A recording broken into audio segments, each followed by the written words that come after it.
Isla Hart stood before her mirror, barely recognizing the girl reflected there. Her fingers trembled as she smoothed down the hideous dress she had chosen for tonight. The fabric was a washed-out beige that did nothing for her complexion, the cut shapeless and outdated. It was the worst dress she owned, perhaps the worst dress in existence, and that was exactly why she wore it. Every unflattering detail was intentional. If I look unlovable, I can't be sold. I can't be noticed, she told herself. The mantra steadied her nerves as she pinned back a loose strand of her brown hair. In the mirror, her hazel eyes looked dull and resigned. Good, she thought. Better dull than desperate. Down the hall, her father's voice rang out sharply. Ayla, get down here. Our guest will arrive any minute. Ayla's stomach twisted at the command. She knew better than to keep Caleb Hart waiting. Gripping the skirt of her dress, she stepped into her low heels. Plain, scuffed things that didn't match the elegant image her father wanted, and headed for the door. As she reached the top of the grand staircase, her father's voice drifted up again, cold and firm. And for God's sake, smile. Behave. Don't embarrass me tonight. For a second, Ayla closed her eyes. Smile. Behave. The words echoed in her head like a prison warden's orders. She forced a deep breath, plastering a practiced, neutral expression on her face. And don't embarrass me. It was Caleb's golden rule. And tonight, of all nights, he was especially on edge. Ayla descended the marble steps, her hand sliding along the banister for support. Below, the foyer gleamed under the chandelier's light. Two of her father's suited security men stood by the door, awaiting the guest. She could see the tension even in their stiff postures. Her father stood by the door as well, straightening his cuffs. Caleb Hart was every bit the imposing businessman, tall and silver-haired, and his presence filling the space with an air of authority. When he looked up and saw Ayla coming down, his eyes narrowed at her attire. A flash of displeasure crossed his face, but he masked it just as quickly. He'd deal with her defiance later, she was sure. Before either of them could speak, the doorbell chimed. Ayla flinched, her heart leaping into her throat. This was it. The important friend had arrived. One of the security men opened the heavy oak door. Cool evening air swirled in as a figure stepped inside, flanked by two bodyguards of his own. Ayla tried to swallow her dread. Just be invisible, she prayed. Let him focus on father. Welcome, Caleb greeted the guest with a politician's smile. I'm so glad you could join us tonight. The man who entered inclined his head. Mr. Hart, he greeted evenly. His voice was deep, calm, yet there was something in it that made Ayla's spine prickle. He stepped fully into the light, and Ayla felt the blood drain from her face. The guest was not the paunchy older politician she'd been bracing for. He was tall, broad-shouldered, and unmistakably younger than her father's usual associates. A black tailored suit accentuated his strong frame, and when he removed a sleek overcoat, the ease of his movements exuded controlled power. Ayla's gaze lifted to the man's face, and the world tilted beneath her. She knew that face. Strong jaw, high cheekbones, dark hair swept back. Those features had haunted her dreams and nightmares in equal measure. It was a face she never thought she'd see again. It was Adrian Viscari. Ayla's heart slammed against her ribs. Her vision tunneled for an instant as shock rolled through her. No, it can't be. Adrian? But there he stood, in the flesh, right beside her father. The very same Adrian she had once loved with every fiber of her being, before he disappeared from her life, leaving her with nothing but a shattered heart and a single cruel message. She gripped the banister tightly, knuckles white. Blood roared in her ears. Had her father known? Had he invited this guest on purpose? Ayla. Her father's voice cut through her haze, abruptly jovial. Come here, my dear. Caleb beckoned her forward. Mr. Viscari, allow me to introduce my daughter, Ayla Hart. Somehow, Ayla forced her legs to carry her the rest of the way down. She approached on unsteady feet, wishing the floor would just swallow her whole. Her worst nightmare and deepest longing stood mere feet away, contained in the same man. Adrian turned toward her fully. His cool gray eyes landed on her, and in an instant, the polite mask he wore fell away. Ayla saw the recognition flare in his gaze, an intense lightning strike of emotion crossing his features. Ayla, he said, her name escaping his lips like a stunned exhale. Hearing him speak her name after all these years was a punch to her chest. Ayla's throat tightened, the words she'd prepared evaporating. She managed a stiff nod, unsure if her voice would even work. Hello, Mr. Viscari, she murmured, eyes lowered. It was all she could trust herself to say. Adrian's brow furrowed, as if the formality hurt to hear. He opened his mouth, but whatever he meant to say died on his tongue. His eyes swept over her form, taking in the ill-fitting dress and the way she hunched her shoulders. Ayla felt exposed under that gaze, acutely aware of every awful detail of her appearance. Caleb cleared his throat pointedly, breaking the charged silence. Ayla nearly jumped. She could feel her father's displeasure radiating beside her at the awkward start. Adrian dragged his attention back to her father. He extended his hand to her in a courteous gesture. Miss Hart, he said formally, though his tone held a quiet strain. It's been a long time. Ayla hesitated, then placed her cold hand in his. The moment their palms touched, a spark of warmth shot up her arm, startling her. Adrian's grip was gentle, but she sensed the strength restrained there. As if he, too, remembered a different time, when holding her hand meant something else entirely. Indeed, Ayla managed softly. Her eyes flickered up to meet his, just for a heartbeat. She saw turmoil there, a storm behind his composed expression. It matched the tempest inside her. Adrian released her hand, reluctance visible in the slow way his fingers slid away. Ayla's empty palm tingled where his warmth had briefly lived. Her father, impatient to regain control of the moment, gestured toward the dining room archway. Shall we move to dinner? I've had our meal prepared.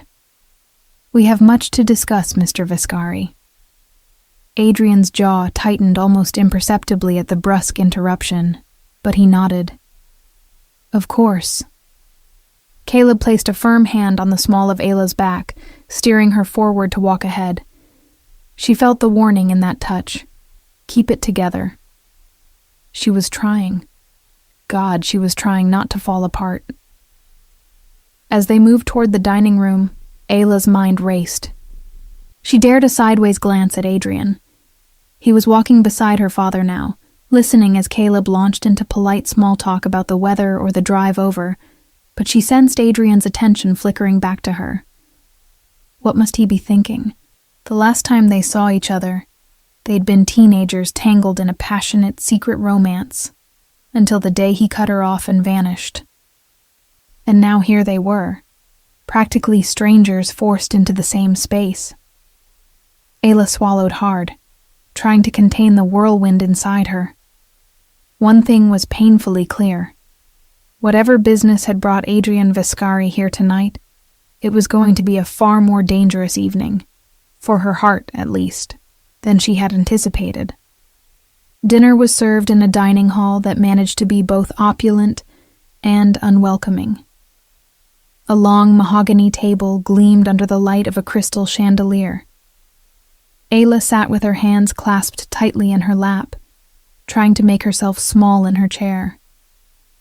As usual, her father had placed her to his right, across from their guest. Adrian Viscari was seated directly across from Ayla. The candlelight cast shadows over his chiseled features, highlighting the intensity in his gray eyes each time he glanced her way. Ayla couldn't decide where to look. Meeting Adrian's gaze felt impossible, but staring at her plate made her feel even more exposed somehow. So she settled for focusing on the pattern of her fork on the fine china plate, listening to the low rumble of conversation between the two men. Caleb was in full charm mode, discussing economic forecasts and mutual acquaintances in the business world. It was surreal to hear her father speak so genially with Adrian, of all people. If only he knew. Or perhaps he did know, and simply didn't care about the old wounds he was reopening by seating them together. And as you may be aware, Caleb was saying smoothly to Adrian, the Heart Foundation has spearheaded numerous charitable initiatives in the city. My daughter here is the public face of our foundation's outreach programs. He turned to Ayla with a tight smile that didn't touch his eyes. Isn't that right, dear? Ayla blinked, drawn out of her fog by the cue.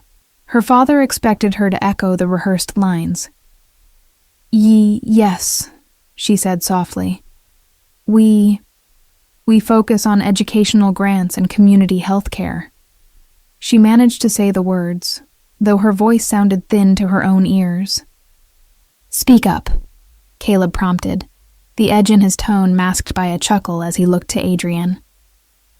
My apologies, Mr. Vescari. She's usually more articulate, perhaps a bit shy this evening. A flush crept up Ayla's neck. Shy wasn't the word. She was suffocating under the weight of everything unsaid in the room. Still, she forced herself to continue, a practiced line tumbling out.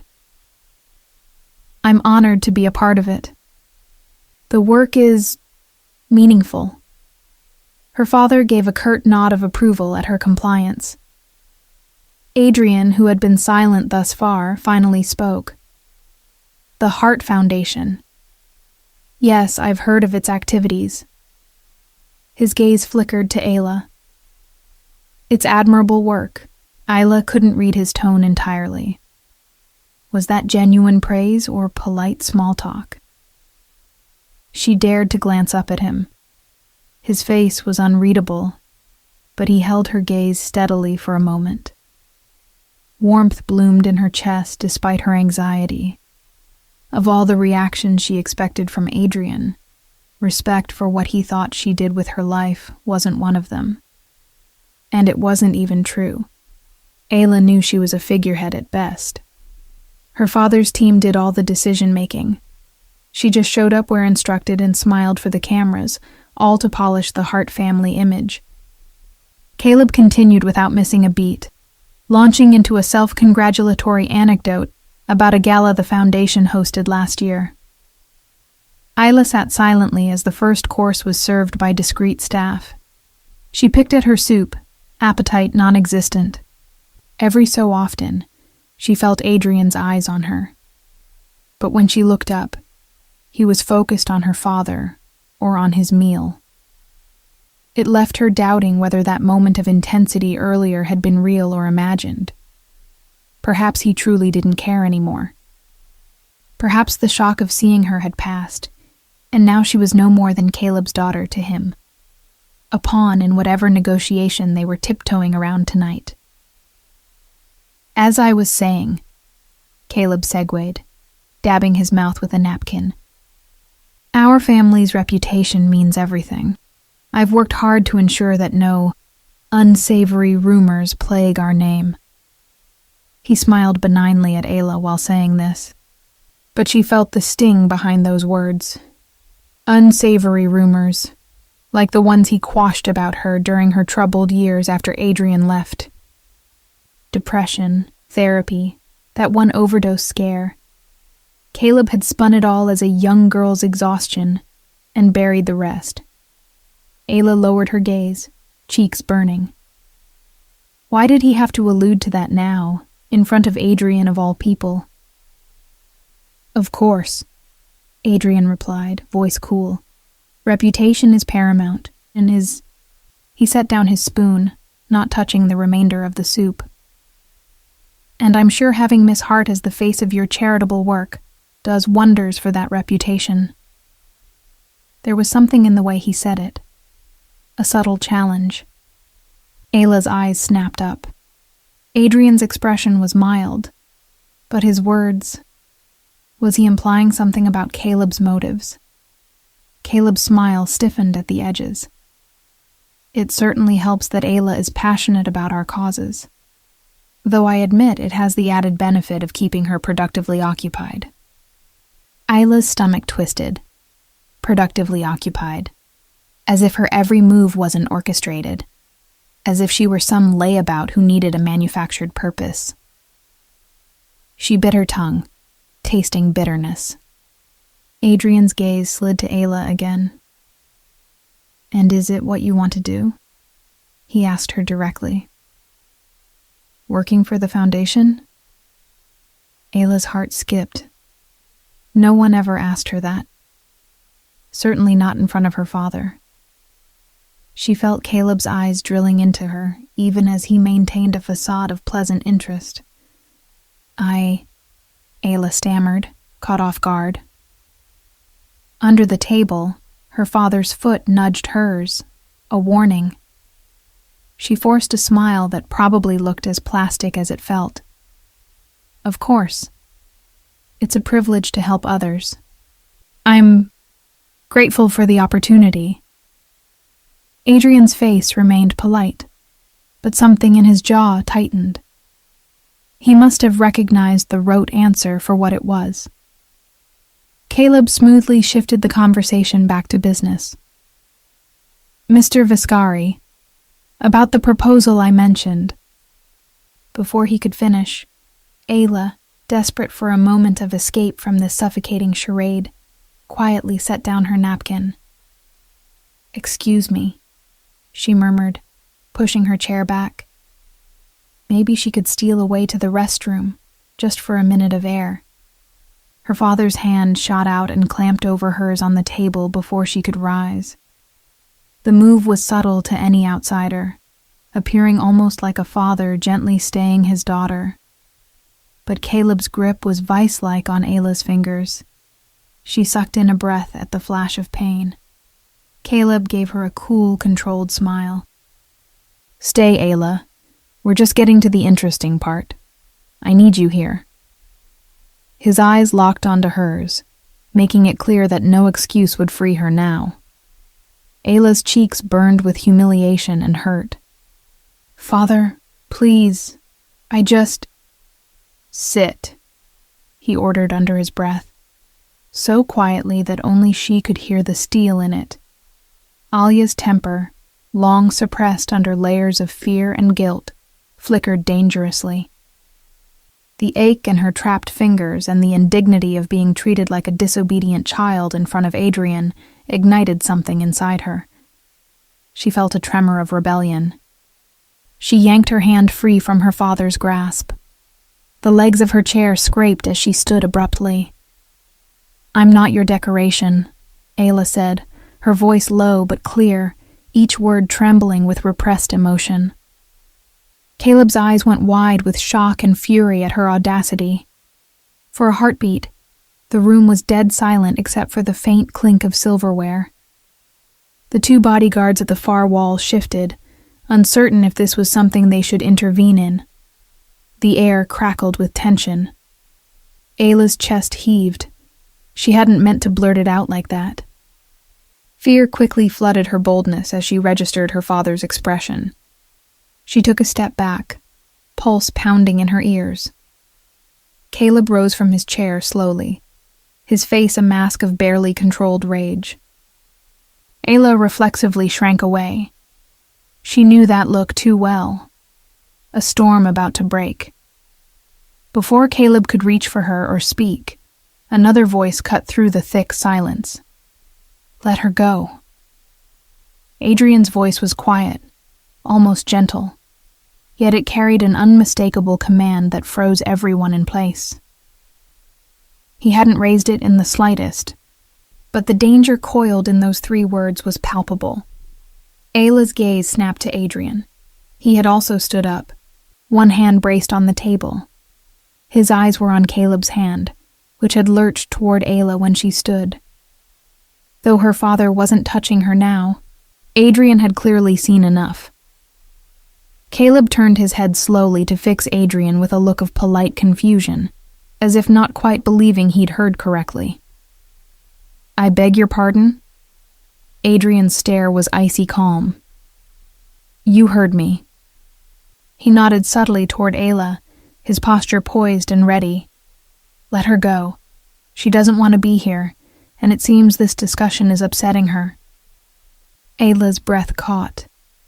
Adrian was standing up for her, against her father. The idea seemed to stun Caleb as well. Caleb's nostrils flared. "With all due respect, Mr. Viscari," he said, tightly controlled. "This is a family matter. My daughter is simply a bit overwrought. She knows better than to walk out on an important dinner." Adrian did not back down. If anything, his expression hardened further, a muscle ticking in his jaw. "Overwrought or not," he said evenly, "forcing her to stay will hardly help matters." Caleb bristled at the insinuation of force. He gave a thin smile that fooled no one. "Ayla and I will handle this. Pardon us a moment." He stepped toward Ayla, reaching as if to take her elbow. Ayla instinctively retreated another step, her heel bumping the chair behind her. Fear and adrenaline surged through her veins. She had never seen anyone challenge her father's authority like this. It was both terrifying and strangely exhilarating. Adrian moved, swift and silent. In a blink, he rounded the table to stand at Ayla's side, facing Caleb. He did not touch her. He kept a respectful inch of space, but his presence alone was a solid wall between her and her father. Ayla stared at him, eyes wide. The heat radiating from Adrian's body was a shock so close to her, in contrast to Caleb's cold fury. Caleb's 2 security men edged forward uncertainly, but Caleb halted them with a raised hand. He wouldn't want a scuffle in front of a guest of Adrian's stature unless absolutely necessary. "Ayla," Caleb said in a dangerously calm tone, as if coaxing a skittish animal, "apologize to Mr. Viscari for this disruption and sit down." Ayla opened her mouth, but no apology came. She was trembling, still reeling from her own daring words and Adrian's intervention. She felt Adrian's eyes on her, steady and reassuring in their own way. "I think," Adrian interjected quietly, "an apology isn't necessary. In fact, I'd say it's I who should apologize for causing any discomfort. That was not my intention in coming here." Caleb's eyes snapped to Adrian. The undercurrent was clear. Adrian was not going to let him bully her, at least not openly. Ayla's heart was thundering. She wanted nothing more than to flee the room, but she also didn't want to ruin whatever business was at stake. The last thing she needed was for her father to punish her later for costing him a deal.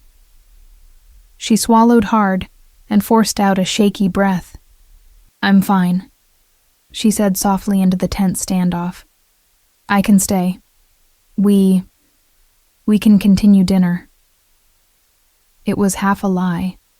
She was far from fine, but backing down felt like the only way to diffuse this. Caleb watched her for a long moment. He clearly wasn't happy that she had spoken up at all, but her capitulation seemed to satisfy him somewhat. He adjusted the cuff of his shirt, regaining some of his icy composure. "Very well," he said coolly. Adrian didn't immediately move from her side. He looked down at Ayla, concern flickering in his gaze. "Are you sure?" he asked, so softly it was almost a whisper meant only for her.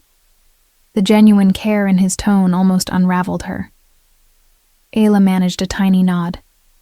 "I'm sure," she whispered back, though in truth she was anything but. Still, with Adrian watching her like that, she felt a little stronger. Finally, Adrian inclined his head and stepped back, allowing her a bit of space. He pulled out her chair for her with unexpected gentleness. Ayla sat, because refusing at this point would only prolong the scene. Adrian returned to his seat as well, moving with that same contained grace, but the atmosphere was forever changed. Caleb cleared his throat, a brittle sound. "Now where were we?" he said as he lowered himself into his chair. "Ah, yes, the proposal." He snapped his fingers at one of the hovering attendants. "Open the Merlot." Then, to Adrian, in a tone of forced normalcy, "A glass of wine, Mr. Vescari?" 1985. Bordeaux, a fine year. Ayla numbly allowed a servant to pour a splash of burgundy liquid into her own glass, even though she rarely drank. Anything to occupy her trembling hands. As the wine was poured and small courtesies exchanged, Ayla could feel her father pointedly ignoring her presence now, as if she were truly just part of the furniture. Fine by her. Her outburst had been small, but it was the first true defiance she'd shown in a long time. She should have been terrified of how he'd make her pay for it later, and she was. But a part of her secretly relished that she'd said it. "I'm not your decoration." She had asserted a shred of selfhood, however tiny. The meal resumed in uneasy silence for a few minutes. Caleb steered the conversation swiftly back to business, outlining some plan involving trade routes and partnerships that went over Ayla's head. She barely listened, too aware of the tension coiling tight in her shoulders and the glances Adrian kept casting her way.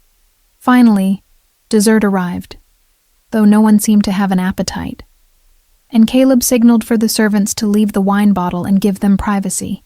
Once the staff had withdrawn, closing the doors behind them, her father folded his hands and smiled at Adrian. It was the shark-like smile he wore when about to strike a deal. "Mr. Vescari," he began, "I appreciate your patience this evening. I think now is a good time to discuss the real reason I invited you here." He pulled a slim leather folder from beside his place setting and set it on the table between them. Ayla eyed the folder, a sense of foreboding creeping up her spine. What new scheme was this? Caleb patted the folder. "This," he said, glancing at Ayla with a carefully bland expression, "is a proposed partnership contract between our family's enterprises and your organization. Mr. Vescari." Adrian's eyebrows lifted slightly. He didn't reach for the folder yet. "A partnership? I wasn't aware that was on the menu tonight." Her father chuckled. "I apologize for the secrecy. Delicate matters of business sometimes proceed more smoothly once personal rapport is established. Hence the dinner." Ayla had been holding her breath. The whole evening suddenly clicked into place. Her father wasn't trying to sell her to some perverted politician. He was trying to broker a partnership with Adrian Vescari's syndicate. And he'd used her presence as window dressing to make Caleb seem like a family man, a trustworthy friend, not a rival or a threat. The relief that she wasn't being promised as some bride or plaything was short-lived, drowned by the humiliation that she'd just been used as a pawn in another of Caleb's schemes. Adrian set the pages he'd skimmed back down slowly. "It's an interesting proposal," he said. "But I wonder, why seek this alliance now, Mr. Hart?" Caleb's smile stayed fixed. "Times change, Mr. Vescari. The world is unpredictable. I believe in strengthening ties whenever opportunities arise. Adrian's expression remained polite, though Ayla sensed his skepticism. He nodded slowly. I appreciate the sentiment of preparedness.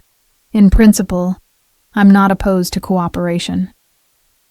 Caleb's shoulders seemed to relax a fraction in relief.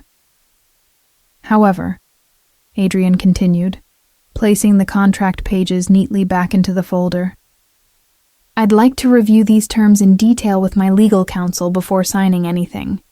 Surely you understand. Of course, Caleb conceded, though Ayla noticed a flash of impatience in his eyes. He forced a smile and pulled a smaller stack of papers from the folder, along with a fountain pen. In that case, while you review those documents, perhaps we can formalize a simpler matter tonight as a gesture of good faith. He slid the new document across the table toward Ayla. This is a standard PR agreement for Ayla regarding the foundation.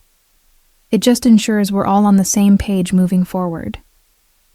Ayla felt a ripple of foreboding as she looked down at the pages suddenly placed before her. Caleb's tone was mild, but she knew him too well. This was no harmless formality. Richard Hale, the family lawyer, stepped forward and placed the folder and papers properly in front of Ayla's empty dessert plate. He gave her a sympathetic half-smile, but she knew better. Richard was her father's creature through and through. Ayla, Caleb said, in an almost gentle tone that set her nerves on edge. These are the updated documents for the Hart Family Foundation's Public Relations Charter. We've made some revisions that require your signature as the acting spokesperson and a board member. Ayla blinked, taken aback. Revisions? Now? Her voice sounded small. Father, can't this wait until after? Caleb cut her off, still smiling that tight smile. It will only take a moment. Richard will show you where to sign. He tapped the top page and offered the fancy pen. Ayla's heart thumped erratically. This was unusual. Her father rarely involved her in paperwork unless absolutely necessary, and never spontaneously in front of a guest. Why the sudden urgency? She scanned the first lines, but the text swam in her anxious vision. Terms like representation, moral turpitude clause, and extended guardianship jumped out at her in a blur. Her mouth went dry. Extended guardianship? Her father cleared his throat. Just formalities, dear. We discussed adjusting the foundation's structure for better oversight. Remember? She certainly did not. That sounded like something she would remember. Ayla looked up at Richard Hale for help. What is all this exactly? Richard gave a rehearsed explanation smoothly. Nothing to worry about. It's essentially renewing your commitment to act in the best interest of the foundation and allowing your father to manage its activities on your behalf. Standard practice, given your busy schedule. Busy schedule? She nearly scoffed. He meant given your fragile state, though he wouldn't say it out loud. Ayla swallowed, feeling cornered. Her eyes darted to her father. Caleb watched her like a hawk, the patience in his expression wearing thin. Adrian's voice came quietly from across the table, startling both her and Richard. What happens if she doesn't sign? All eyes turned to Adrian. He sat back in his chair, arms crossed, gaze laser-focused on the documents in front of Ayla. Caleb answered with a casual wave of his hand. It really isn't optional. Without these signatures, the Foundation's activities might be hindered by legal technicalities. We'd hate to lose momentum on our good work. He looked at Ayla again, heavy with meaning. We all want to keep Mother's Clinic funded, don't we? Ayla's blood ran cold. There it was, the velvet threat under the pretty wrapping. Her mother's medical care, the small charity clinic in her mother's name that the Foundation supported. Those were lifelines her father controlled absolutely. If Ayla refused to sign, he could withdraw that support on a whim. Her hands trembled as she took the pen. She felt sick. The trap was obvious now. This charter likely contained clauses that would give her father even more control, perhaps even legal authority over her decisions, under the guise of protecting the Foundation's image. Guardianship. Would it declare her incompetent to run her own trust or life? The thought made her dizzy. She glanced helplessly at Adrian. To her surprise, his face reflected open concern and simmering anger at the scene unfolding. He might not know all the details, but he clearly recognized coercion when he saw it. Ayla lowered her eyes to the document. Richard pointed to a line at the bottom of the page. "One signature here, and initial the next page," he murmured. Her father said softly, "Go on, Ayla. It's for the family. For your mother." Her vision blurred. Her mother, fragile and ailing in that care home, depended on the Heart Foundation's funds for the best treatment. If Caleb pulled the plug... Ayla clenched her teeth. She loathed that he could still do this to her, twist her arm with guilt and fear. With a deep, shuddering breath, she put pen to paper, the tip hovering just above the signature line. She hesitated. This felt like signing away her soul. Her eyes burned with angry tears threatening to spill. No, I have to do this. For Mom. Her hand began to move, pen touching the paper, when another hand appeared, gently pressing down on the document, blocking her from signing. Ayla looked up in astonishment. Adrian had risen from his seat and closed the distance without her even noticing. Now he stood beside her, one strong, long-fingered hand pinning the papers to the table. His touch was firm but careful, not crumpling the paper, simply holding it in place. The gold nib of the pen in Ayla's grip made a tiny black blot where it had been about to write, now arrested mid-stroke. Caleb shot to his feet, disbelief and fury contorting his features. "What is the meaning of this?" he snapped. Adrian's expression could have been carved from ice. He looked directly at Caleb, and when he spoke, his voice was dangerously calm. "She doesn't sign anything you touch." It was not a loud statement, but it hit the room like a thunderclap. The security guard by the door stepped forward instinctively, and Richard Hale's eyes went wide as saucers. Ayla herself could only stare at Adrian, heart hammering. The protective authority in his stance and tone left her breathless. Caleb's face flushed red. "Mr. Viscari," he said in a low, threatening voice. "This is a private family matter. I suggest you remove your hand and allow my daughter to do what she must." Ayla felt Adrian shift slightly beside her. He didn't remove his hand. Instead, he angled himself more fully between Ayla and her father, as if to shield her. His eyes never left Caleb's. "Forcing her signature under duress makes whatever she signs worthless," Adrian said.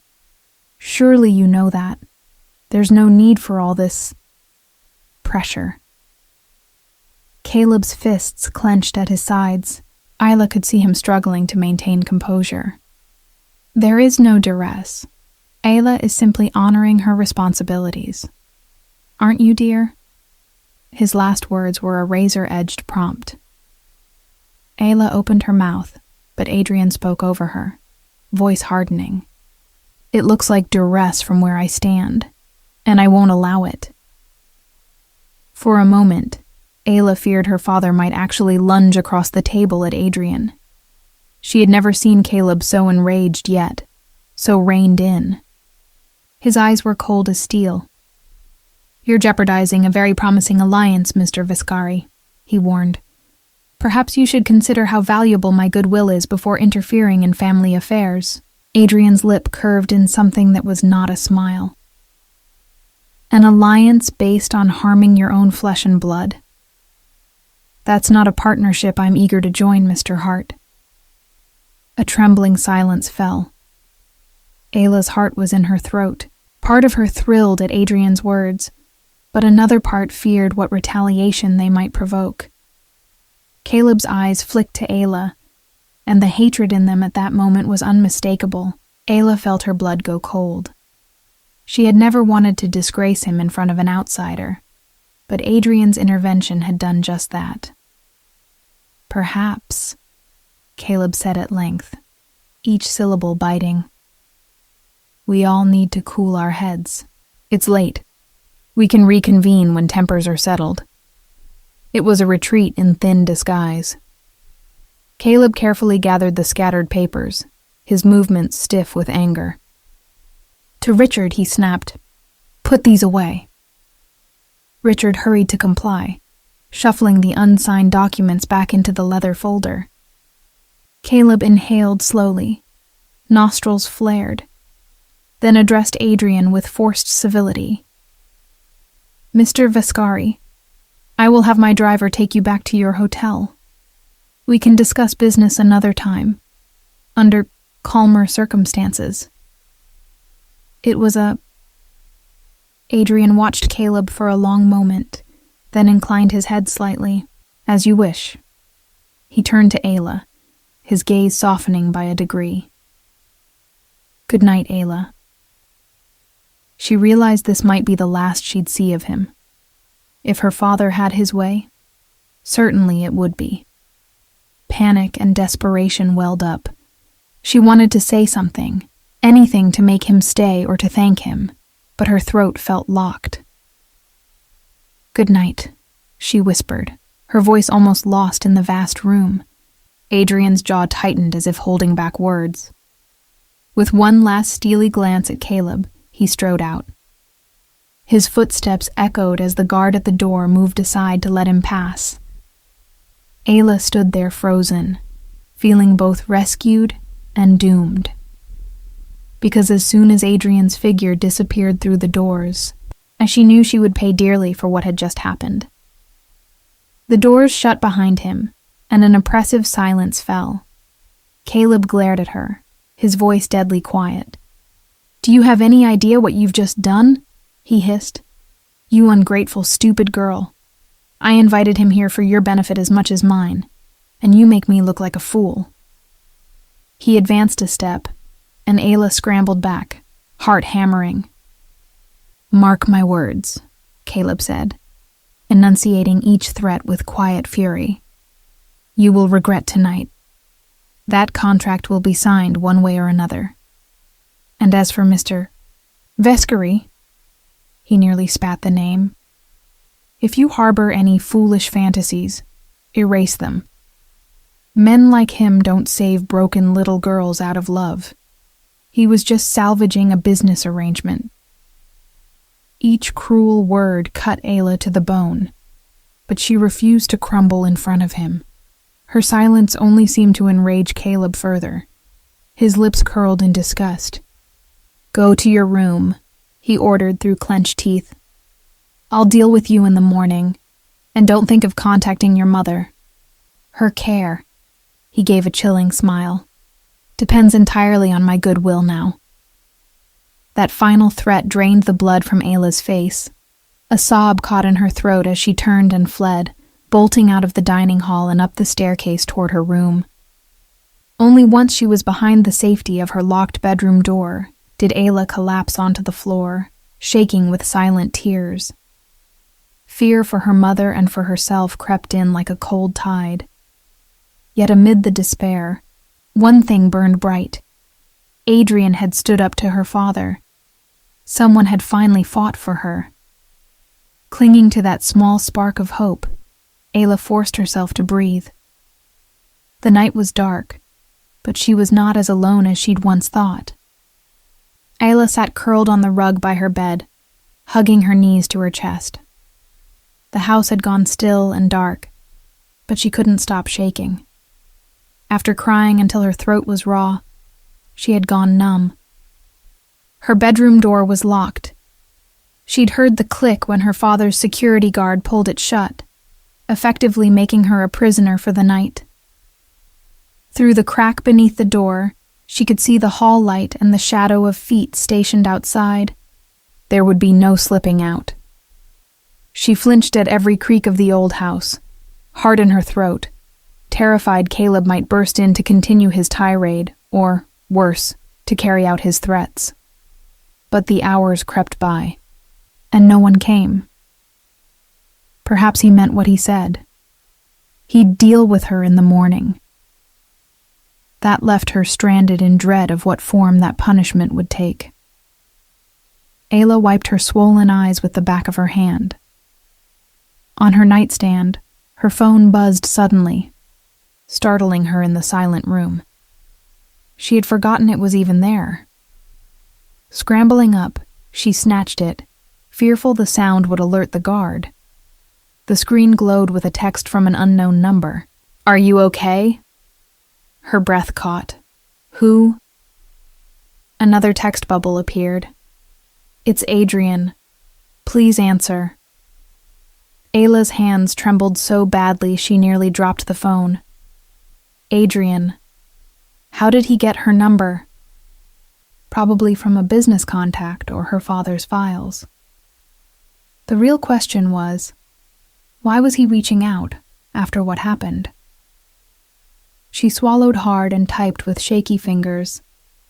I'm fine. It was a reflexive lie, and he probably knew it. Almost immediately, the phone buzzed again. "I know you're not. I'm outside. Let me help you." Outside? Ayla's heart thumped wildly. She crept to her window, carefully peeling back the curtain. Down below, beyond the manicured lawn and the iron gates at the perimeter, she spotted the faint outline of a black car idling just outside the property line. It was hard to see, but the headlights were off, and she could make out a lone figure leaning against the side of the car, looking up toward the house. Her pulse jumped. Adrian. What was he doing? If her father's men saw him... Her phone buzzed once more. "I can get you out. But it has to be now. Do you want to leave?" Ayla's mind raced. Leave? Now? The thought was intoxicating and terrifying all at once. If she left with Adrian, she'd be defying her father in the most irrevocable way yet. He would consider it a betrayal of the family. He might retaliate, cut off her mother's care or worse. But if she stayed, he would force that contract or lock her away or use her until there was nothing left. Through the thin curtain, Ayla allowed herself to look again at Adrian's dark silhouette by the car. He was risking being here. If Caleb caught wind of it, it could spark all-out war. But he'd come anyway, for her. Her phone glowed with another message. "I promise you'll be safe with me. You don't deserve this, Ayla. Let me help." Tears pricked her eyes again. How could she trust him, really? He had once promised to be there for her, too, and then he vanished. Or so she'd thought. But tonight he had stood up for her, protected her in a way no one ever had. A chance at freedom, a small voice in her head whispered, even if temporary. Before she could overthink it, Ayla typed back, "Yes, please." The reply was immediate. "Under your window in 2 minutes. Be ready." She jumped to her feet, adrenaline surging. Under her window? They were on the second floor. As she peered down, she saw Adrian move with swift purpose, speaking into something. Perhaps a mic at his cuff. From the car, 2 figures emerged. His bodyguards. They approached the fence line. Suddenly, a light near the rear of the house flared, followed by a pop and sizzle. Ayla realized it was the power box. Sparks flew as one of Adrian's men expertly tampered with it. The estate lights flickered and died. The entire property plunged into darkness. She heard the distant shout of a guard surprised by the blackout. Ayla's guard outside her door cursed and moved off, presumably to investigate or call in the outage. Her door remained locked, but now was her chance if ever. Working quickly, Ayla grabbed her purse and stuffed her phone, a few essentials, and the small stash of emergency cash she kept hidden in a shoe into it. She shrugged on a light cardigan over her ugly dress. It was still all she wore, but at this point she didn't care how she looked. She tried her door gently, definitely locked. Her eyes went to the window. Adrian said, "Under your window." Did he expect her to climb down? As if in answer, she saw a dark rope unfurl silently from above, down past her window, followed by a slight tap at the glass. Ayla bit back a gasp as the rope swayed, carrying with it a grappling hook that had secured onto something on the roof or balcony above her. She slid open her window as quietly as she could. A figure suddenly swung into view from the side, one of Adrian's guards, hanging on the rope. He placed a suction handle on the sill and grabbed it, bracing himself. "Miss Hart," he whispered, extending a gloved hand to her. "Mr. Viscari sent me. We have to move quickly." Her heart in her throat, Ayla nodded and clutched her purse strap across her body. She gripped the man's hand, and together they maneuvered her out of the window. The night air was cold on her flushed face as she clung to him. In a practiced motion, the guard secured her to a harness clip on the rope. "Hold on tight," he murmured. Moments later, they descended in a controlled slide. Ayla held her breath as her stockinged feet left the ledge. It was only a short drop, maybe 10 feet to a lower patio roof, but it felt like flying. They landed with a soft thump on the grass. Her knees wobbled as the guard unfastened the harness, steadying her gently. "This way," he urged, guiding her swiftly across the dark lawn. The house was in chaos behind them.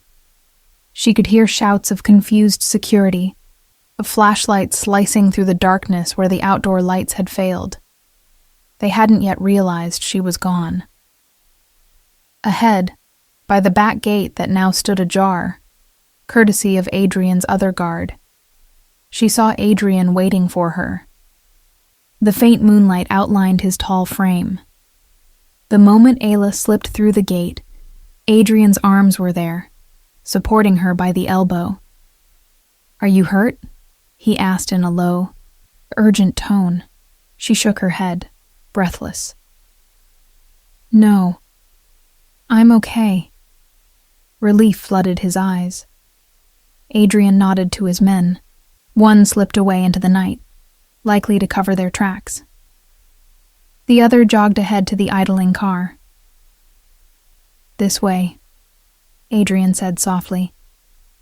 He led her to the car, a sleek black Mercedes, and opened the rear door for her. Ayla hesitated only a second before ducking inside. Adrian followed, not closing the door until the first guard returned and gave a quiet, "All clear, sir." As the car pulled away from the curb, leaving her father's estate behind in darkness and disarray, Ayla felt a strange mix of terror and exhilaration. She'd done it. She'd actually escaped. At least for now. In the dimly lit back seat, Adrian sat a careful distance from her. The privacy partition was up, granting them a semblance of seclusion from the driver and guard in front. They rode in silence for a minute. Ayla realized she was shaking. Whether from cold or adrenaline, she wasn't sure. Possibly both. She clutched her purse on her lap like a lifeline. Adrian shrugged off his suit jacket and gently draped it around her shoulders. The gesture was unexpectedly tender. "You're safe now," he said quietly. Safe. Ayla hadn't felt safe in a long time. She swallowed the lump in her throat.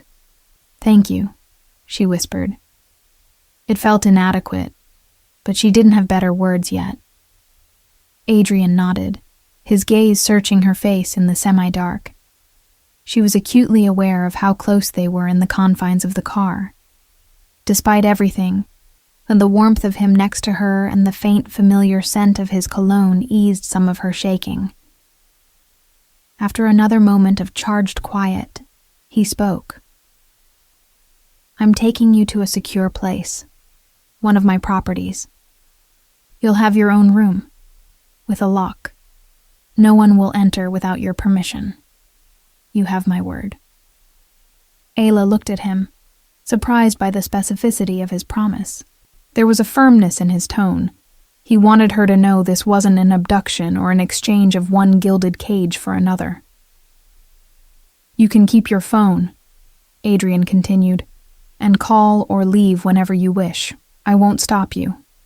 My goal is to keep you safe from your father's reach while we figure out how to handle this." "How to handle this?" Ayla echoed quietly. It dawned on her that she had truly left her father's control, and a massive uncertainty lay before her. "He'll never let me go," she murmured. "Not really." Adrian's jaw tightened. "He will have to. I won't let him hurt you again." The conviction in his voice made her chest constrict. He sounded so sure, so capable. But Ayla remembered too well the pain that had festered for years. She had dreamed of him saying words like that once, back when she'd believed they would face the world together, but that dream had ended in heartbreak and betrayal. And despite tonight's heroics, that wound wasn't healed. She drew in a shaky breath. "Adrian, I need to make something clear." He shifted toward her, attentively, as if bracing for what she'd say. "Of course. Anything." Ayla pulled the jacket a little tighter around herself, steeling her courage. "Thank you for rescuing me, truly. But don't mistake this." She gestured between them. "Don't mistake my decision to come with you for forgiveness."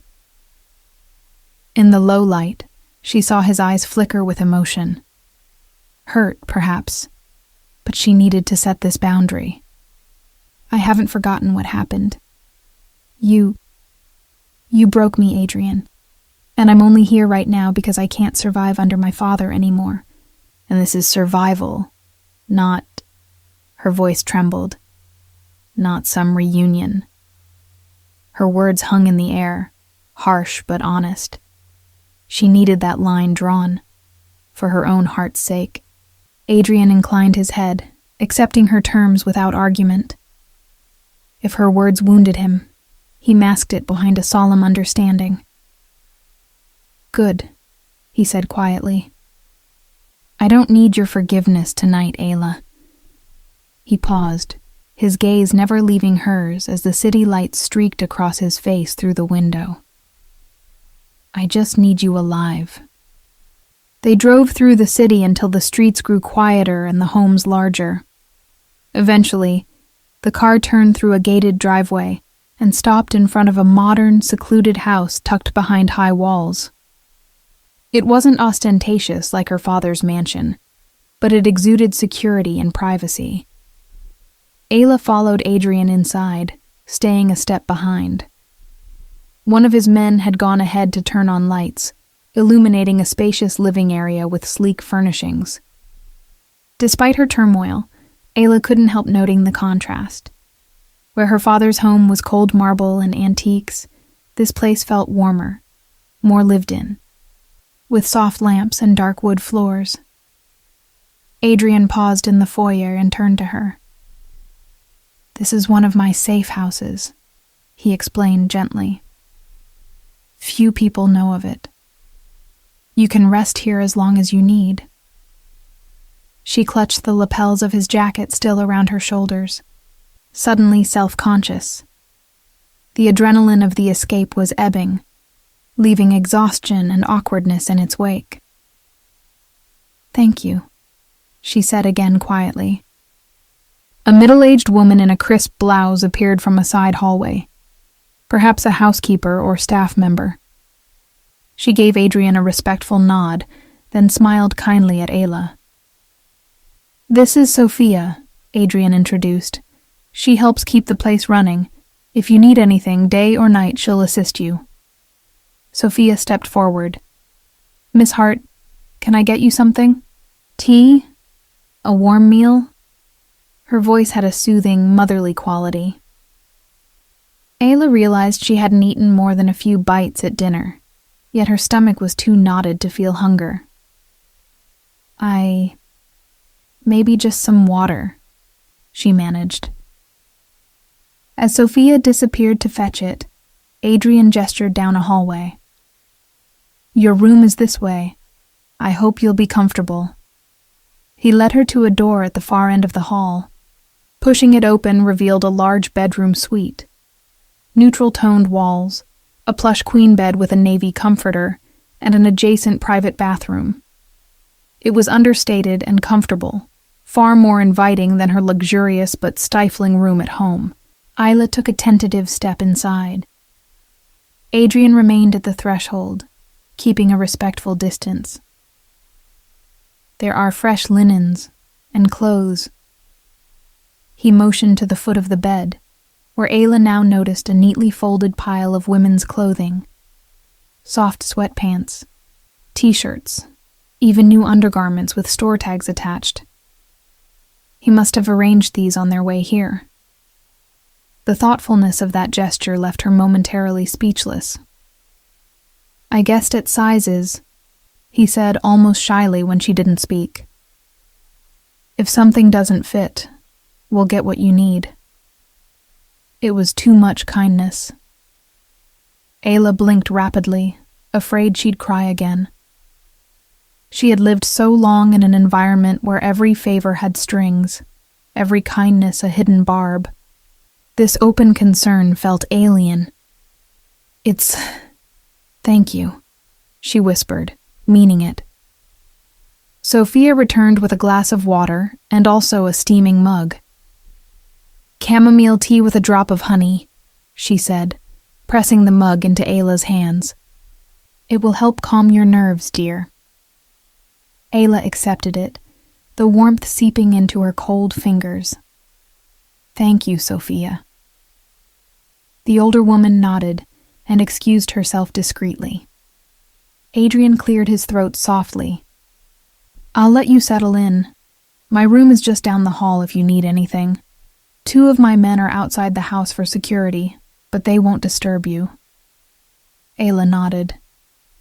As he started to pull the door closed, a small flash of panic went through her. "Wait," she blurted, her voice sharper than intended. Adrian immediately paused, concern flickering over his face. "Yes?"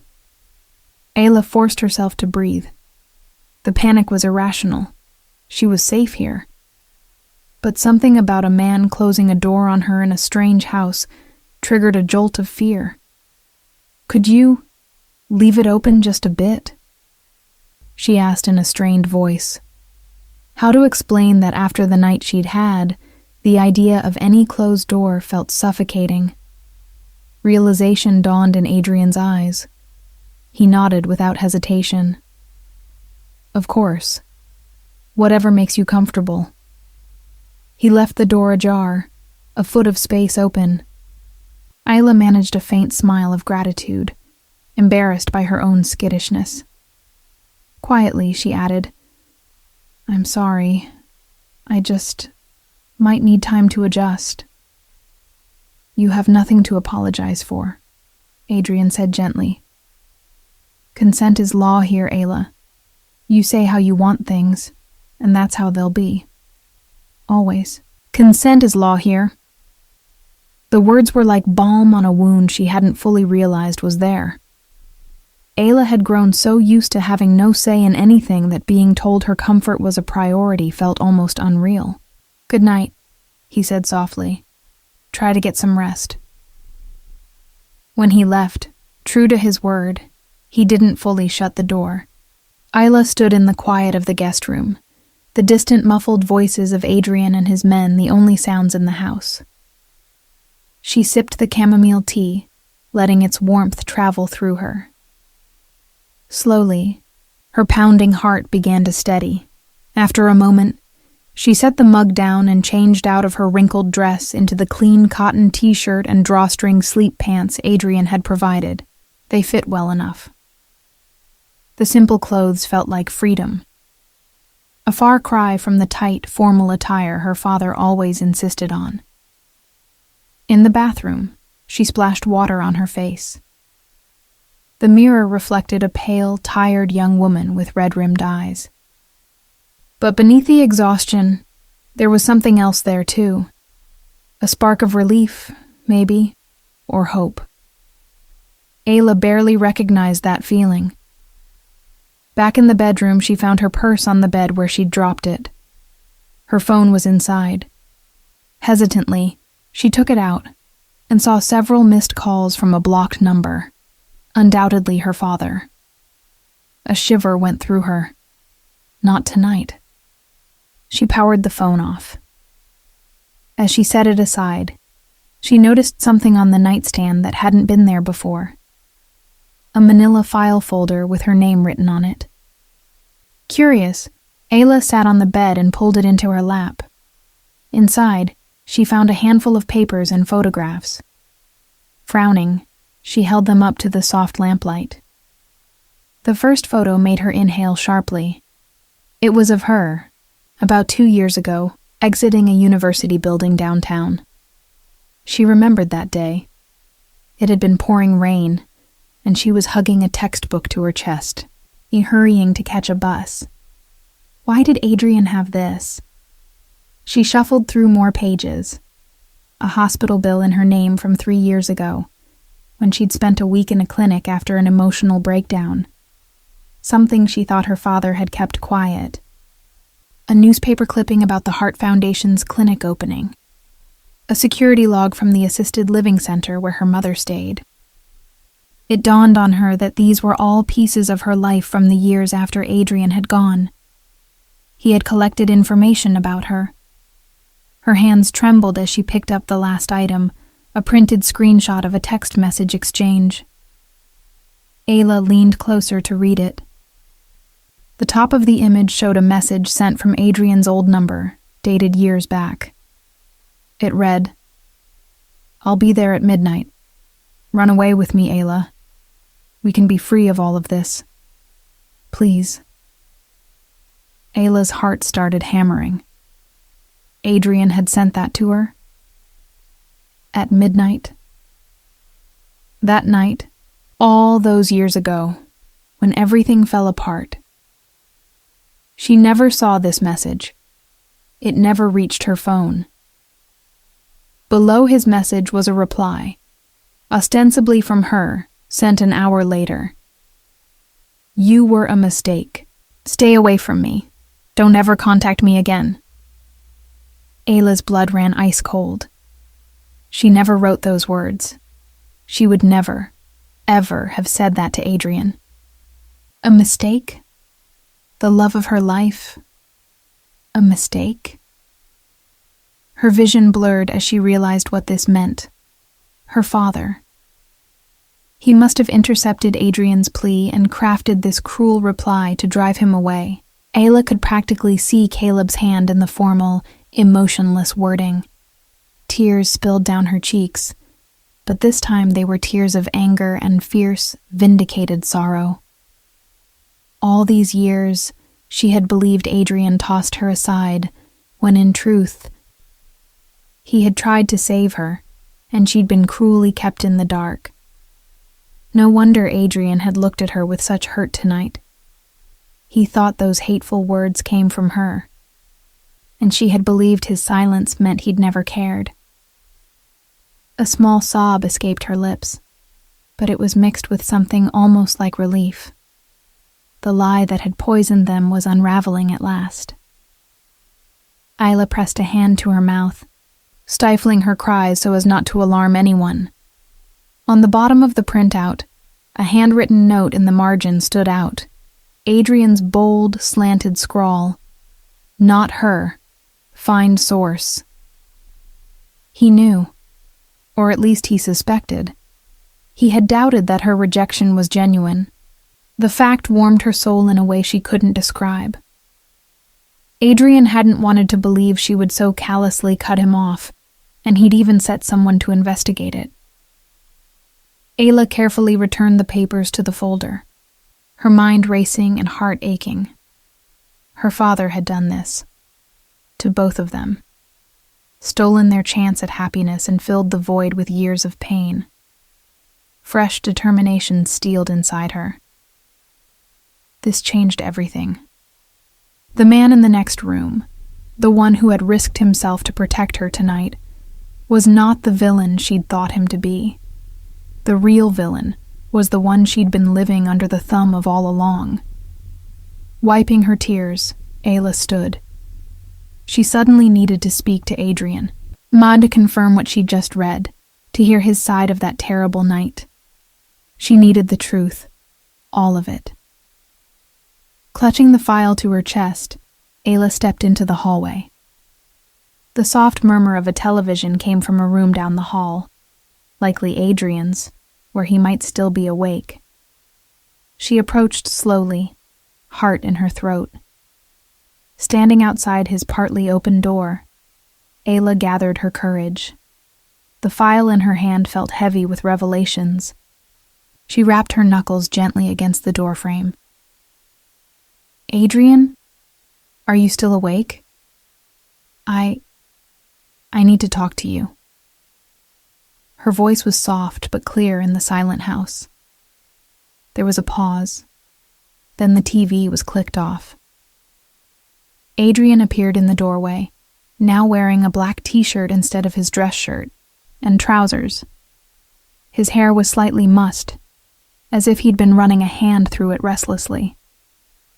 Concern etched his features instantly when he saw her face and the folder clutched tightly in her arms. "Ayla." He said her name like a promise, like it was precious. "Of course, come in." She entered the room, an office it seemed, converted into a den with a couch and a TV. Adrian gently closed the door to just a hand's width ajar behind her. They sat side by side on the couch, and only then did Ayla realize she was quivering. Wordlessly, she handed him the folder. Adrian opened it, scanning the contents he clearly already knew. When he reached the printed text messages, Ayla couldn't hold back anymore. "You tried to run away with me," she whispered, voice trembling. "I never got that message, and I never sent that reply." Adrian set the folder aside on the coffee table. "I know," he said, voice low and taut with emotion. "Not at first.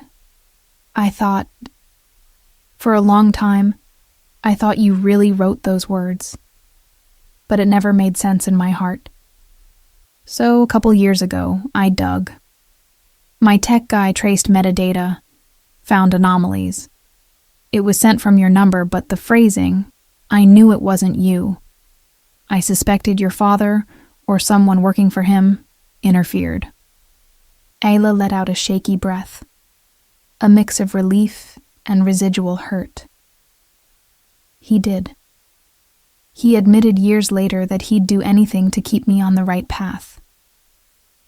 She wiped a tear that escaped. All this time, we were apart because of him. Adrian closed his eyes, as if mastering a swell of anger. "I should have fought harder, confronted you in person. But when I got that message, I was devastated. And my father had just died.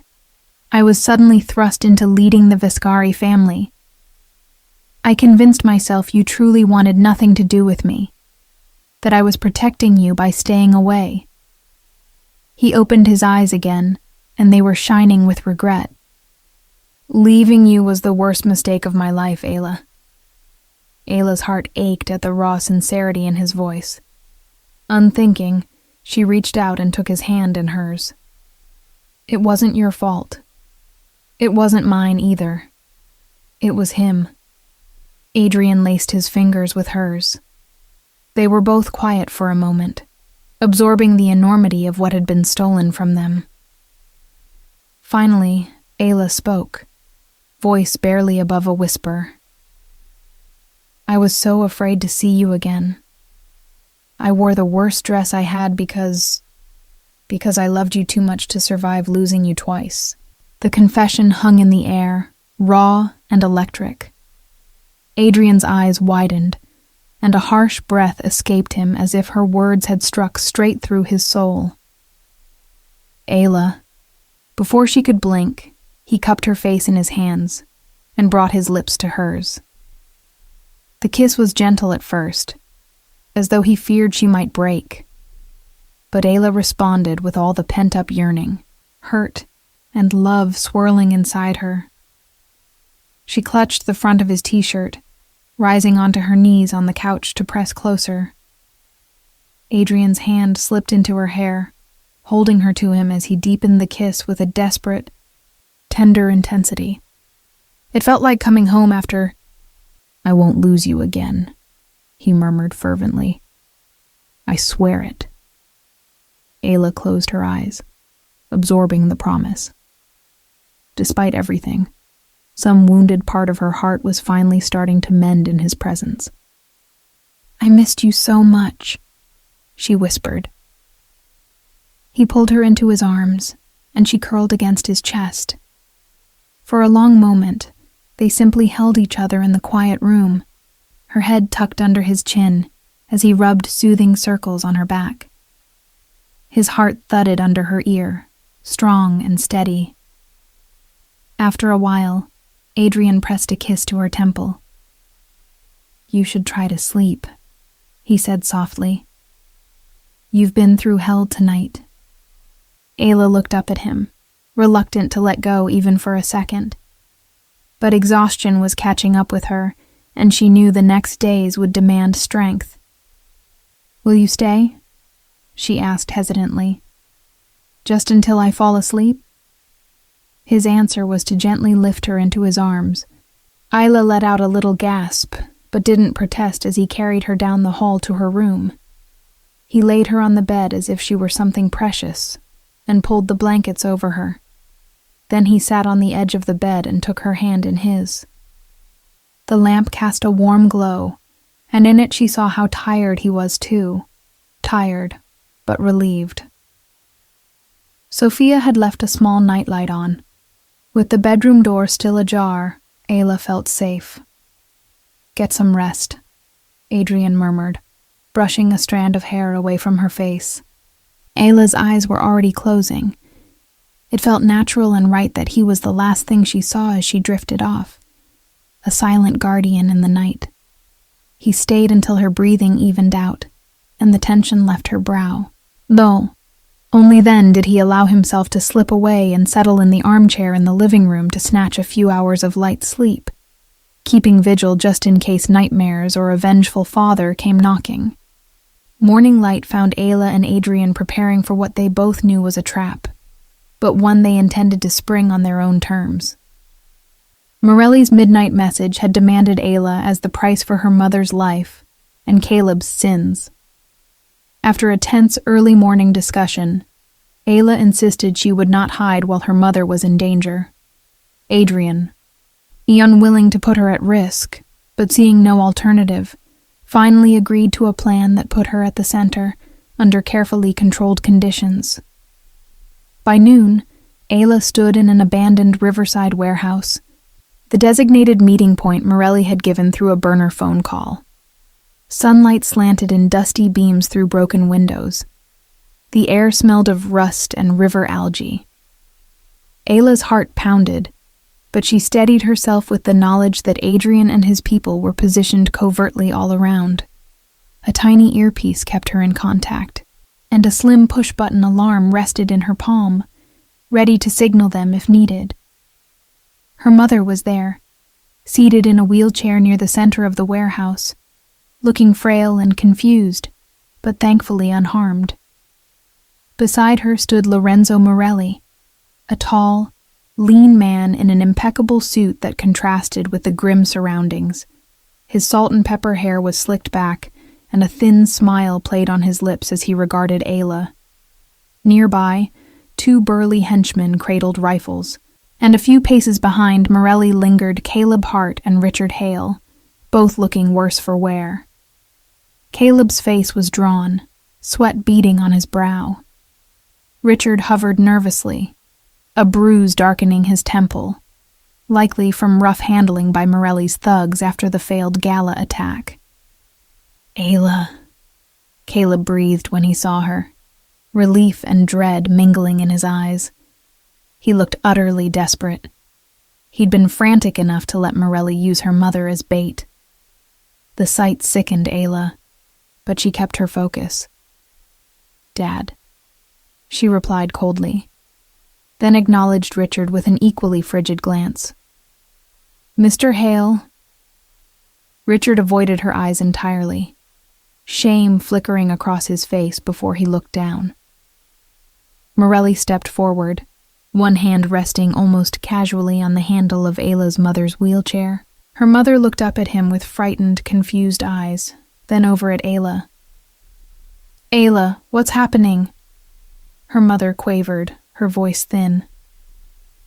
"It's okay, Mom," Ayla called gently, forcing calm into her tone, even as rage and fear warred within her. "I'm here, and so am I," Morelli interjected, voice oily with satisfaction. "What a touching family reunion. Almost." He nodded to one of his men, who promptly rolled Ayla's mother further back, out of immediate reach. Ayla's blood ran cold seeing her mother wheeled away, but she kept her voice steady. "You have me here, Morelli," she said. "Let my mother go, and I'll do whatever you want." Morelli tutted lightly, strolling a few steps closer to Ayla while maintaining a safe distance. "What I want, my dear, is very simple. I want what I've always wanted. Leverage. Control." His gaze flicked toward Caleb. "Your father, unfortunately, proved disappointing on that front. His value is rapidly diminishing." Caleb blanched, opening his mouth to protest, but Morelli silenced him with a glare. "So now," Morelli continued, turning back to Ayla, "I think perhaps you will be a more useful bargaining chip. A Viscari heirloom of sorts, He chuckled as if he'd made a clever joke. Ayla's pulse raced. She realized his plan: use her to control Adrian. Morelli must have deduced from the gala that Adrian's protective behavior meant she was his weakness. Through the earpiece, Adrian's voice came in a soft whisper only she could hear. "Keep him talking." Almost in position, Ayla gave the barest nod and steeled herself. "Leverage over Adrian, you mean?" Morelli's grin widened. "Clever girl, yes. The mighty Adrian Vescari, brought to heel if I hold the one thing he cares about." She swallowed, suppressing a shiver at being referred to as a thing. "And my father, where does he fit in now?" At that, Caleb finally snarled, unable to remain quiet. "I'm the one who brought her here. Morelli. I delivered." Morelli whirled on him with a scowl. "You?" he sneered. "You botched things spectacularly. Instead of quietly handing me Viscari, you created a public spectacle. The police are sniffing around your accounts, and our little stunt at the gala failed. You're a liability, Hart." He snapped his fingers. One of the henchmen stepped behind Caleb and jammed a gun against his ribs. Caleb sucked in a terrified breath, going rigid. Ayla felt a grim satisfaction seeing her father at Morelli's mercy. Still, she needed to keep them talking a bit longer. She addressed Caleb, her voice echoing off the metal beams. "So that's it, Father?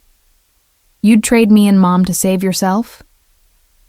Caleb dared a look at her, sweat on his brow. his face crumpling with something like guilt. "I did it for the family," he croaked, desperation thick in his tone. "We were in danger. Morelli would have destroyed us. I had no choice." Ayla had anticipated those words, had heard them before, but they still made her blood boil. She pulled her phone from her pocket and discreetly hit the record button. "No choice?" she repeated, voice dripping with bitterness. "You always had a choice, and you chose yourself." Morelli rolled his eyes at their exchange. "Enough of this melodrama," he declared, clearly growing impatient. He made a quick gesture with 2 fingers. One of the armed men started toward Ayla. "Time's up. We'll be leaving now," Morelli said, almost jovially. "Miss Hart, you'll be coming with me. Don't worry. And I'll take excellent care of you." Ayla's heart slammed against her ribs. Adrian's faint voice sounded in her ear. "Now." Her thumb pressed the hidden alarm in her palm. In an instant, smoke canisters burst through the high windows with a series of crashes. They exploded on the ground, spewing thick plumes of gray fog. Morelli's men shouted in confusion, guns swinging upward. Adrian's team struck fast. Silhouettes moved in the haze, flashlights cutting the gloom, then the crack of suppressed gunfire and the thuds of bodies hitting concrete. One by one, Morelli's henchmen were subdued or disarmed under the onslaught of trained fighters.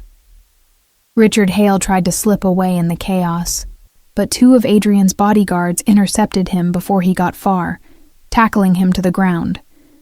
Caleb stumbled back, attempting to flee as well, and ran directly into a team of police officers flooding into the warehouse with guns drawn.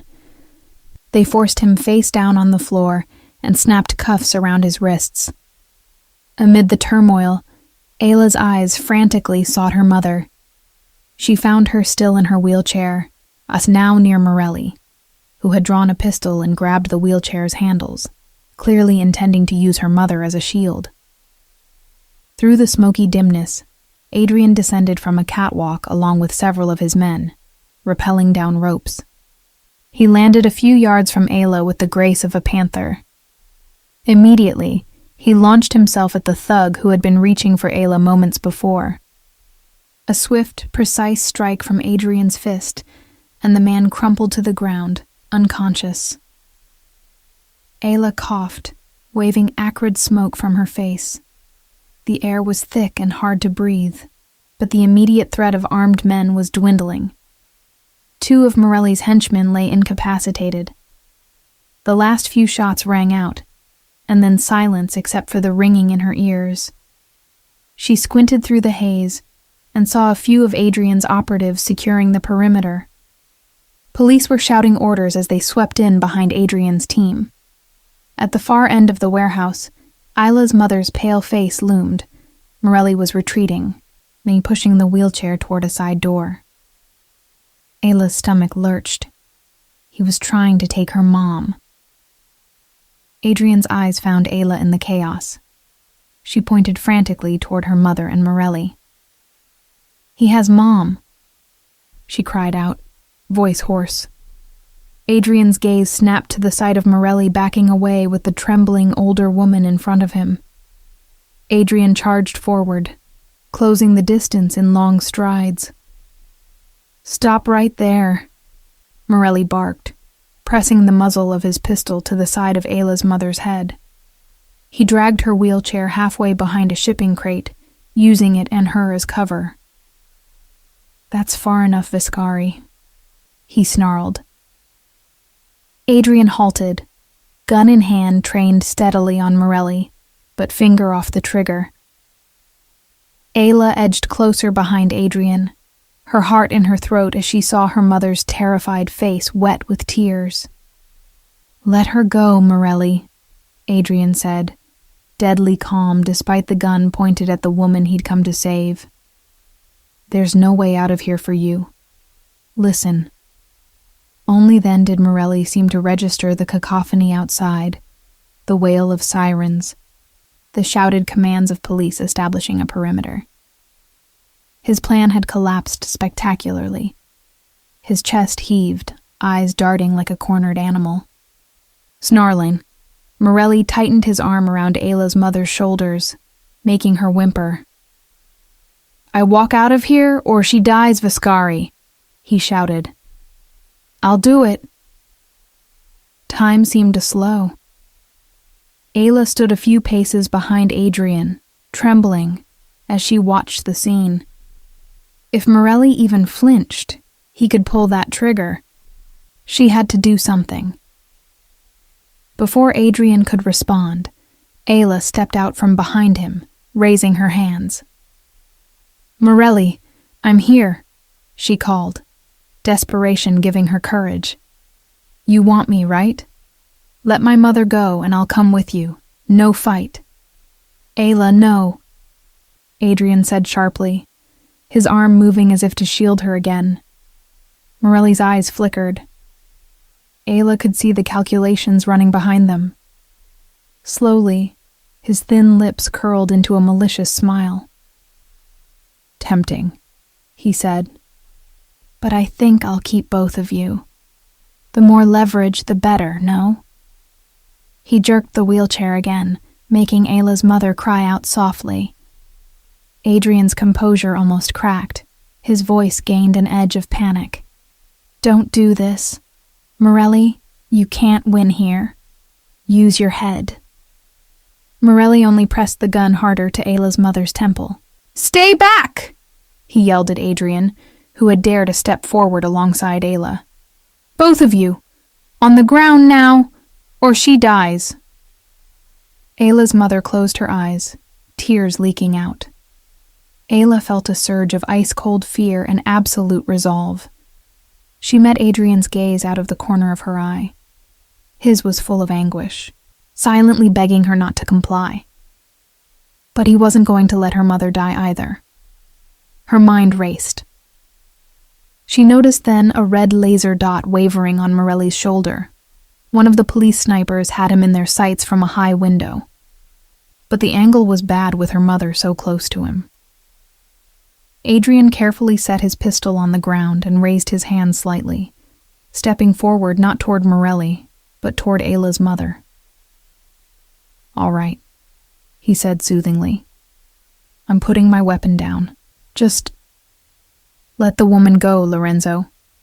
You can have me if you want. I won't resist." He glanced briefly at Ayla, a warning in his eyes for her to stay put. "There's no need to hurt her." Morelli gave a harsh laugh, clearly not expecting that offer. "Touching, but you're not in a position to bargain, Viscari. Neither of you are." Ayla inched forward, trying not to draw Morelli's immediate ire. Behind him, through gaps in the warehouse walls, she could see tactical teams in dark gear fanning out, taking positions. The police were ready to end this. Morelli must have sensed it too. His face twisted with rage and desperation. "I'm walking out of here," he hissed. "If anyone tries to stop me, she's dead." He began edging toward the exit door, dragging the wheelchair awkwardly with one hand while keeping the gun pressed to Ayla's mother with the other. Ayla's mind latched onto something, a plan both stupid and brave. As Morelli shuffled back, his attention flickered to the door he was trying to navigate. In that split second, Ayla darted forward around Adrian and shoved a tall metal utility cart with all her might. The cart, left abandoned nearby, rolled into Morelli's path and clipped one of the wheelchair wheels. It wasn't enough to knock it over, but it jostled him, making him instinctively pull the gun for a split second away from her mother's head to steady himself. A loud crack echoed. The police sniper took the shot. Morelli yelled in pain as the bullet ripped through his shoulder, sending a spray of blood. His gun arm jerked upward, discharging a wild round into the ceiling. In that same instant, Adrian lunged forward with lightning speed. He slammed into Morelli, grappling the gun from his hand, and sending them both crashing to the concrete floor away from the wheelchair. Ayla rushed to her mother, yanking the wheelchair back from the fray and spinning it around. "Mom! Mom! Are you hurt?" Her mother looked dazed but uninjured. She burst into sobs of relief, reaching up to paw at Ayla's face and shoulders. "Ayla! Oh, thank God!" "It's okay," Ayla choked, tears of her own falling as she crouched and hugged her mother tightly. "I'm here. You're safe now."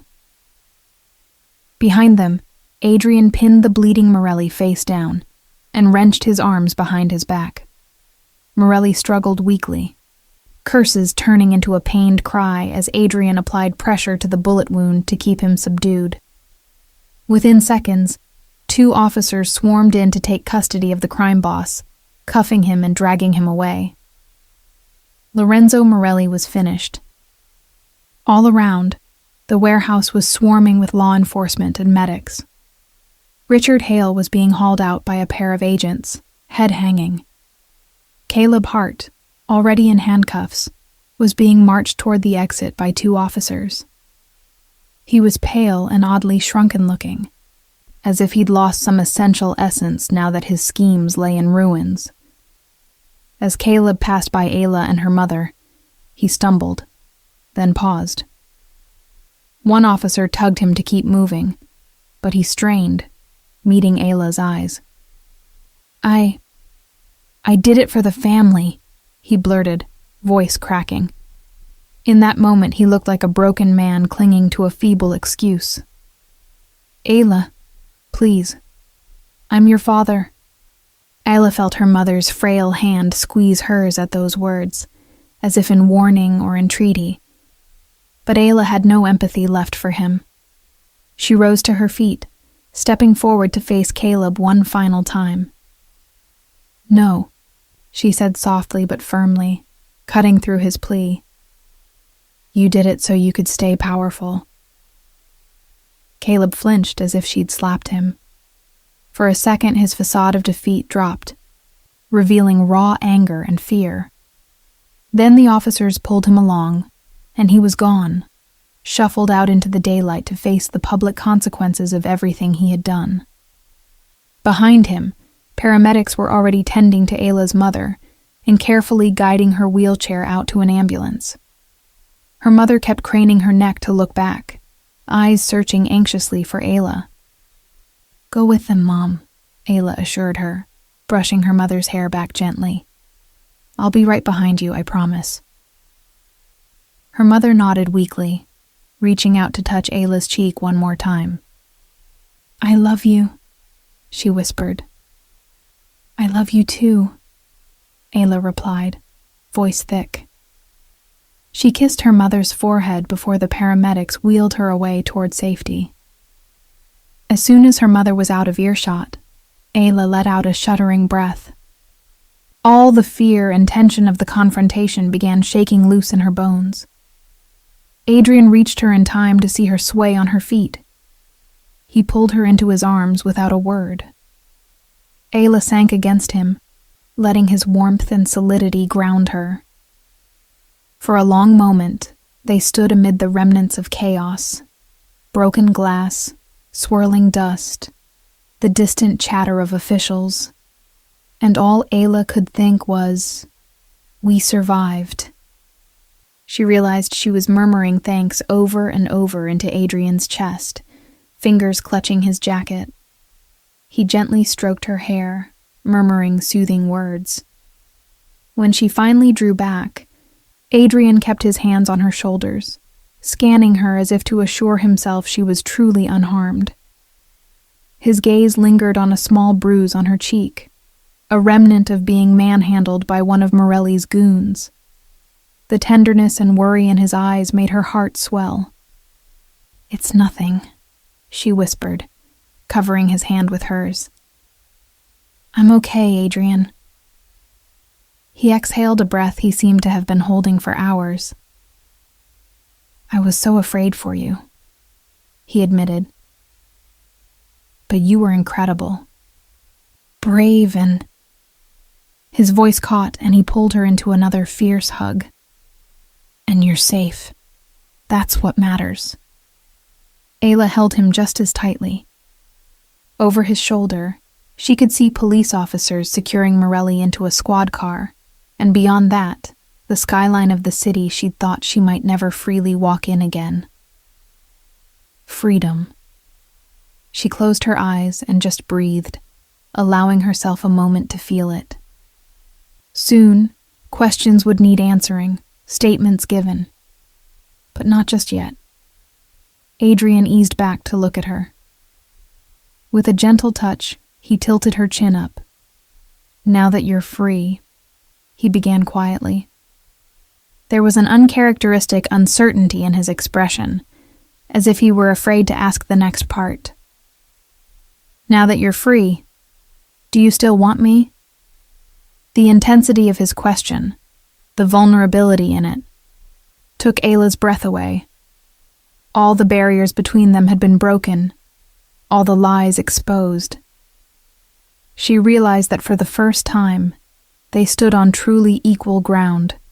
No contracts, no secrets, no parents pulling strings.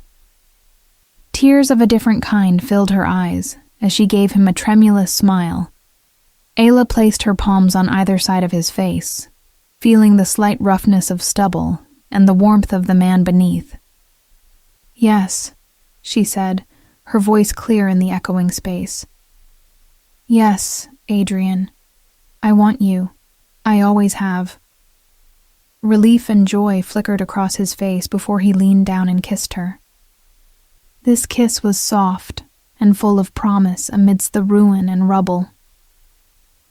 Ayla kissed him back with everything in her heart, heedless of the few onlookers. Let them see. She no longer had to hide the way she felt. They broke apart when a detective approached, clearing his throat politely. Miss Hart, Mr. Viscari, we have a few questions, if you're up to it. Adrian kept an arm protectively around Ayla's waist as they nodded and followed the detective out of the warehouse.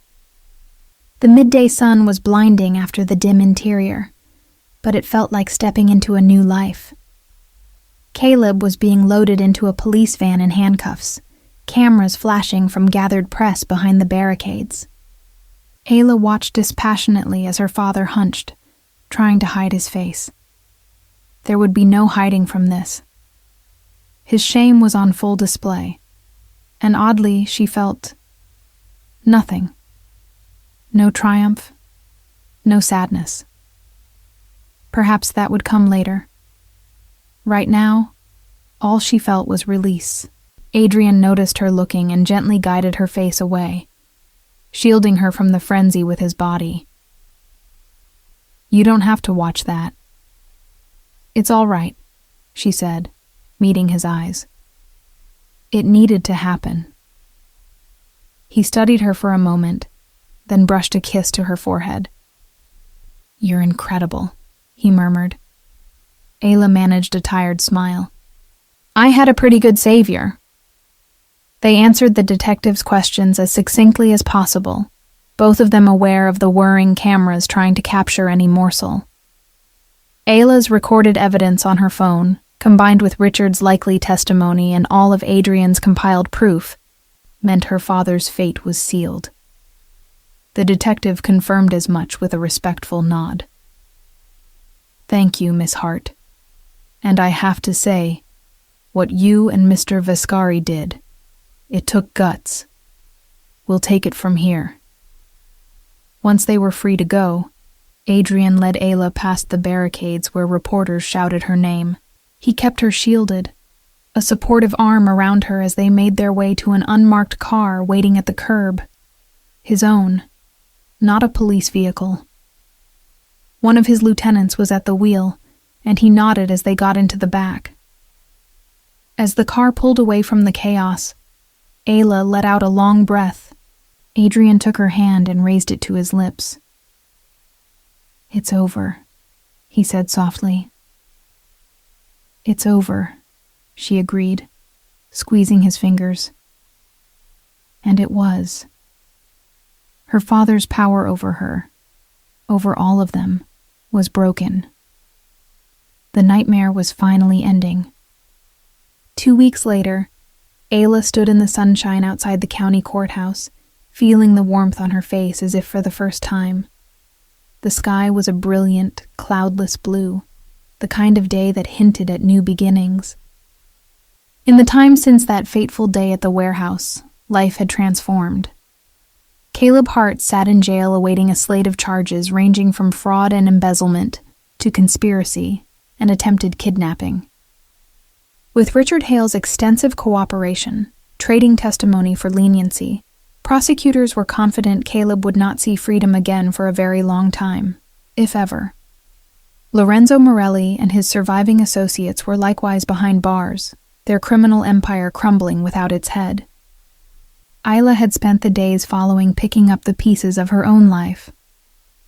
She visited her mother daily.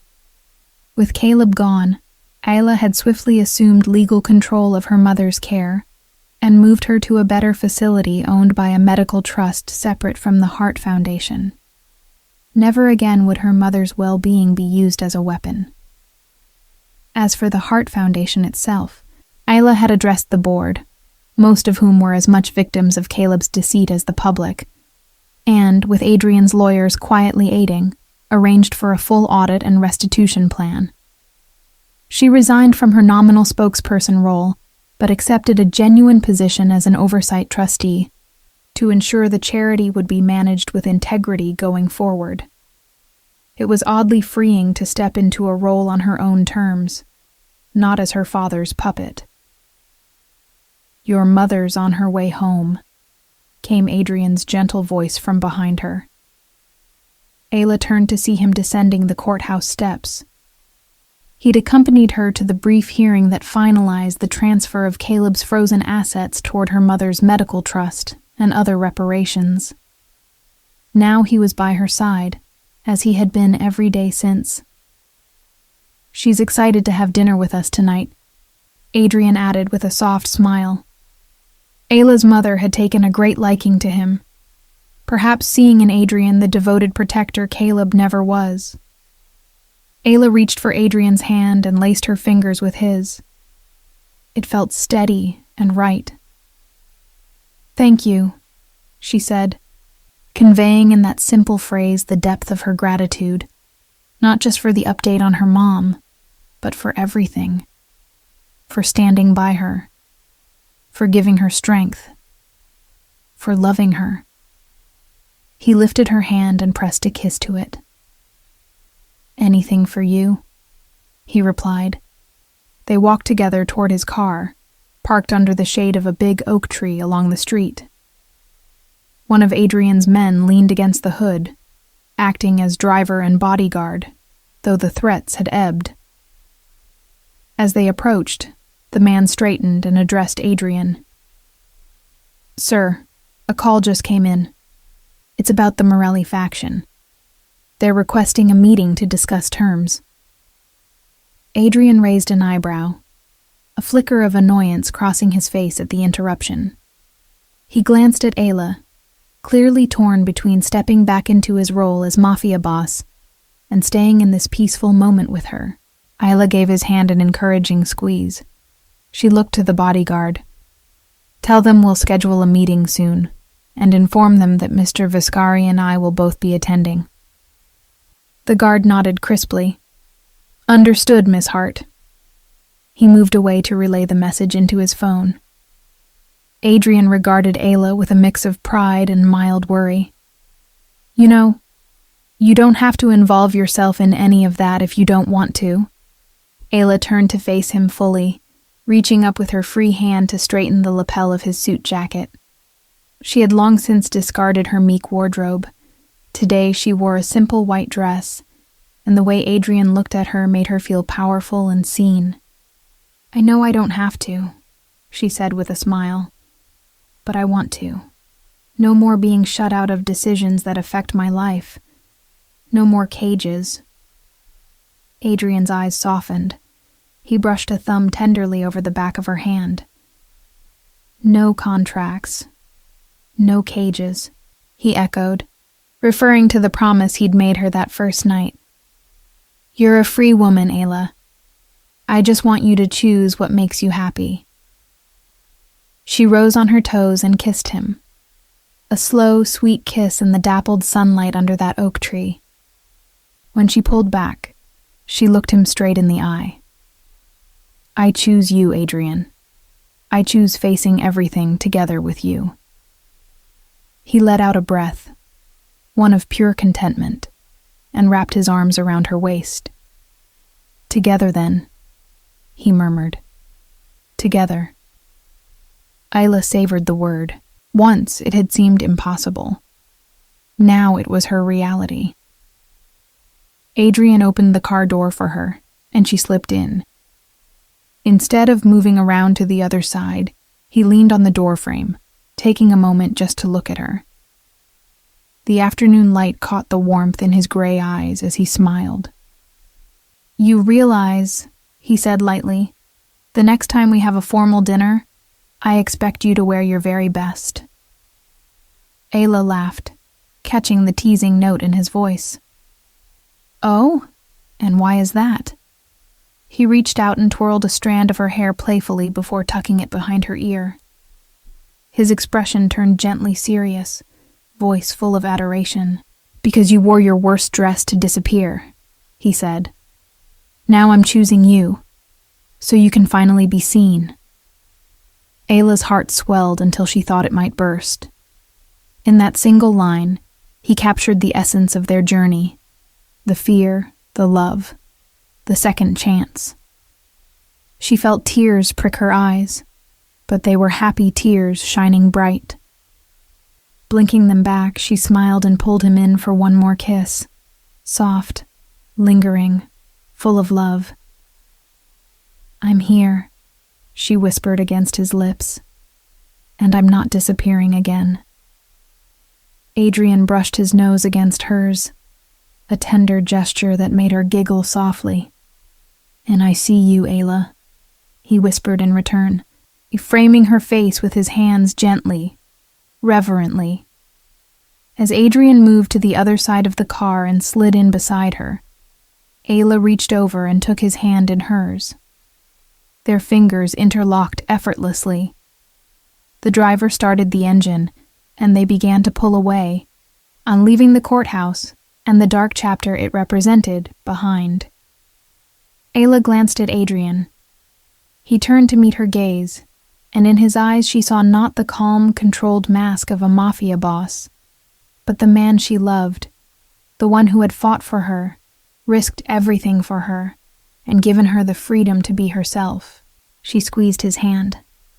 Whatever comes next, she said softly, we face it together. A slow grin spread across Adrian's face. He lifted their joined hands and pressed a kiss to the back of hers. Together? He agreed. And as the car merged into the bright afternoon traffic, Ayla leaned her head on Adrian's shoulder, ready to embrace whatever the future held, secure in the knowledge that she was loved, she was free, and she would never be invisible again. Every joy, side by side.